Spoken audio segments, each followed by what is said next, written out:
What is up, everybody? Purple and Gold podcast for Wednesday, April the 8th. LSU loses to Bethune-Cookman last night, 10-7. Story of the season for this LSU baseball team: one step forward, sometimes two steps back.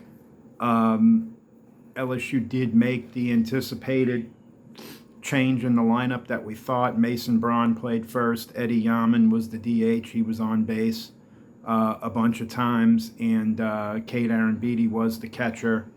LSU scored in the first 4 innings. They took a late 6-5 lead, but in the 7th inning, it all unraveled for LSU's pitching staff. Santiago Garcia, Dax Daffy, Maverick Rizzi were the culprits. Bethune-Cookman took a 10-6 lead. In the bottom of the 7th, the bottom of LSU's order, 7, 8, and 9, got on, bases loaded, nobody out. Coming back to the top, Bethune-Cookman made a pitching change, and Milam, Brown, and Pearson all struck out, and it was pretty academic from there.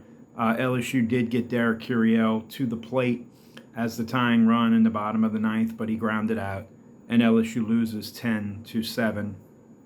Not going to spend a ton of time talking about the game. Want to talk a little bit about some bigger picture stuff. So LSU is 22-12. They are 6-6 in the SEC. Their RPI is now 75, and they have 5 quad 4 losses. That is by far the most that they've had, I want to say, in like 25 years maybe. And it is what is dragging down their RPI. If you go look at the RPI, and you can find it on D1 Baseball, you can find it on WarrenNolan.com, you will see the teams at the top largely have just feasted on quad 4 games. So, for example, Ole Miss, who's LSU's opponent this weekend, Ole Miss is 5-7 in the SEC, but they're like 9 or 10-0 against quad 4 teams, and their RPI is 13.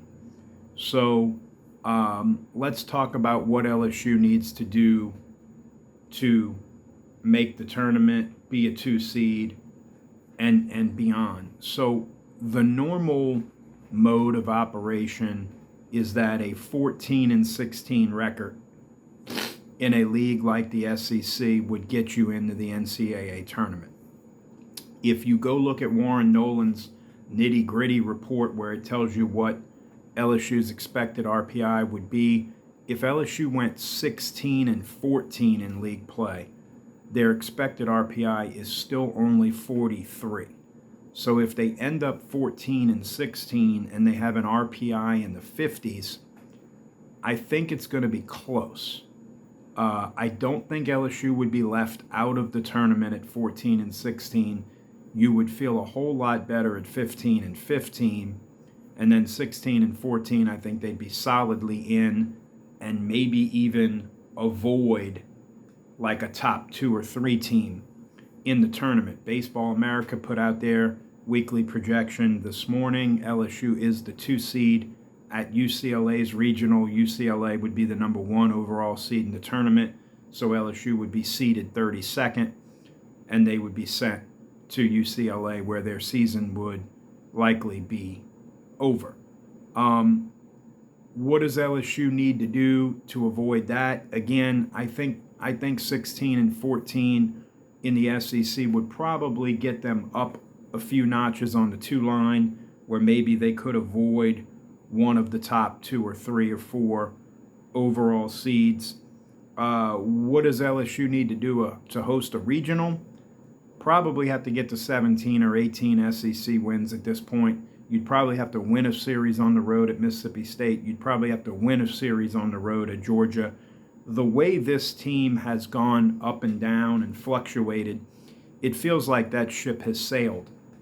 The bones of a team that can get hot are still there, right? Milam can heat up. Curiel's hot. Jake Brown, Dardar. Maybe these moves that they made to get new guys in the lineup could pay off. If Case and Evans could put together back-to-back weekends, if they could get Cooper Moore back, if a couple of guys in the bullpen could get hot. It's too many ifs, though, right now for me to say they're 6-6 in the league right now. they're going to run off, a 12-6 record over these next 18 games when the two hardest series on the schedule in Starkville and in Athens are still out there. Those are opportunities where they could get swept. So, we'll say it again like we've been saying it all year. Friday night's game is the most important game of the year now. Case and Evans against Hunter Elliott. You don't want to face Cade Townsend on Saturday, being down a game. LSU has bounced back from these sorts of defeats before, especially lately, and they'll need to do it again.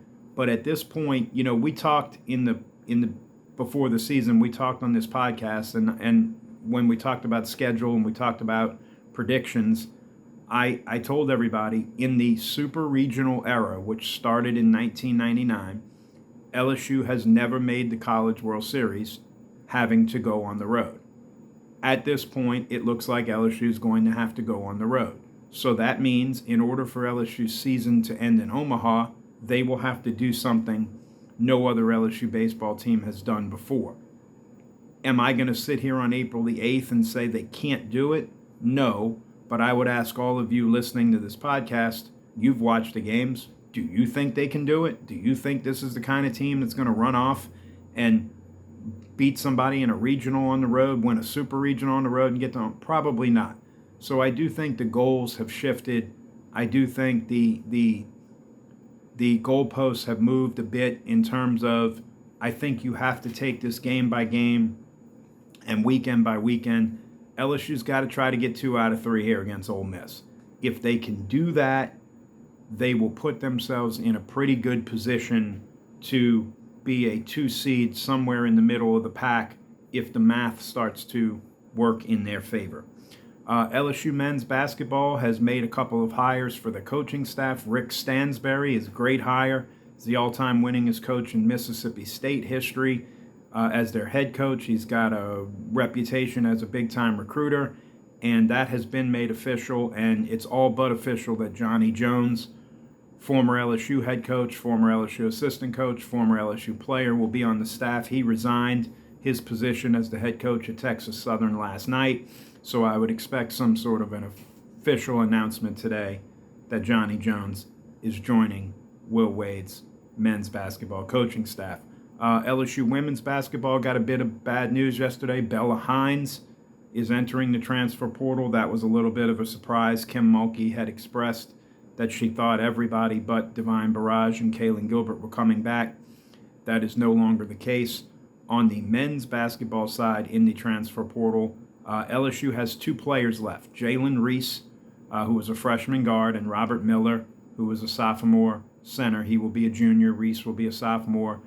The whispers are that LSU is doing what they can to keep Reese, but Robert Miller is likely the next person to enter the transfer portal. Mike Nwoko, big man, averaged 13 points a game last year. He entered the transfer portal yesterday, and he's already signed with Xavier.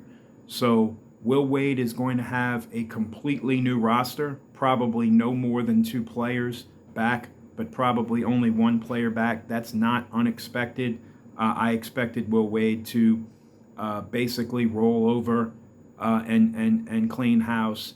And I think, with the amount of money LSU has to spend, with the playing time that they can offer, and with Will Wade's recruiting ability, and then you add in Rick Stansberry and Johnny Jones, I think it'll be a nice mix. I think they'll get a few Power 4 transfers. I think they'll get several mid-major transfers. They may even flip a high school recruit or 2 from NC State or somewhere else. And Will Wade will have 10, 11, 12 guys on this roster for sure who can play. So that's not that much of a surprise, and it's not that much of a concern. The portal window opened yesterday. It is open through the 20th.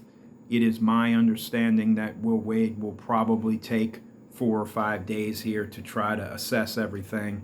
And then in the back part of the portal is when you will start to see the commitments, not unlike what Lane Kiffin and his staff did. Everybody wanted a bunch of commitments right when the portal opened. It took a few days, and then it actually took a few weeks because that portal window was longer. And then it all sort of snowballed downhill.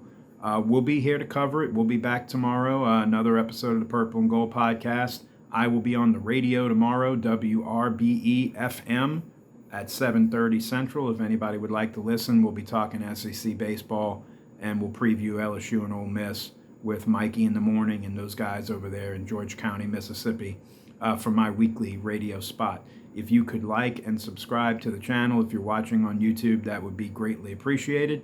As always, be good to one another, always boot up, and always, always, always, go Tigers.